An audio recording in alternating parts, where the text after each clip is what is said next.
या विचारातून हे दायित्वाचे विचार तुमच्या मनात कसे आले की नेमकं आपण दान दिली पाहिजे किंवा आपण पक्षाला दिली पाहिजे, ही दायित्वाची भावना नेमका कशी निर्माण झाली आपल्यात? ज्यावेळेस मी अध्यक्ष झालो त्यावेळेस ऑफिससाठी शोधाशोध सुरू केली आणि झाशीच्या राणीच्या पुतळ्याजवळ ऑफिस टाकलं. परंतु भारतीय जनता पार्टीचं संघटन हे अतिशय मोठं असल्याकारणाने ते जे 200-300 स्क्वेअर फूटचं जे ऑफिस होतं ते अतिशय कमी पडत होतं. मग वरिष्ठांकडे आम्ही मागणी केली की आम्ही या ठिकाणी आम्हाला नवीन ऑफिससाठी परमिशन द्या आणि त्या जागेची पण व्यवस्था तुम्ही करून द्या, आर्थिकची व्यवस्था. तर वरिष्ठांनी आम्हाला शब्द दिला की तुम्ही जागा घ्या, आम्ही तुम्हाला त्याची पैशाची व्यवस्था करून देतो. तर आम्ही एक 2-4 दिवस 5 दिवस साधारणतः 8 दिवस आम्ही जागा शोधली.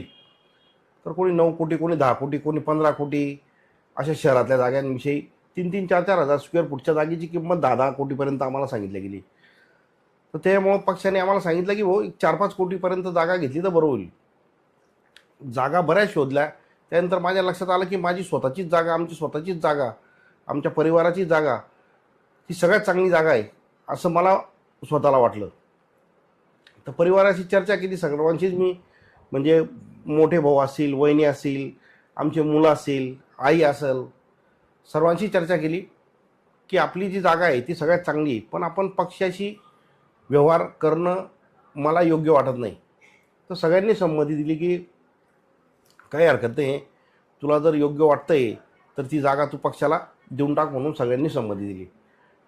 आणि आजची ती जी मार्केट व्हॅल्युएशन माझ्या हिशोबाने एकदम कमीत कमी म्हटलं ते 4 ते 5 कोटी रुपये व्हॅल्युएशन तिची. तर म्हणून ती जागा आज आम्हाला, आमचा पक्ष एवढा वाढलेला आहे परिवार, तर आमच्या पक्षाचं संघटन अजून वाढावं यासाठी आम्हाला कुठंतरी एक जागा पाहिजे होती, कुठंतरी ऑफिस पाहिजे. आणि त्या दृष्टिकोनातून या ऑफिसचं नियोजन झालं आणि आज तुम्ही बघताय ते ऑफिस देखील पूर्णत्वास आलेलं आहे.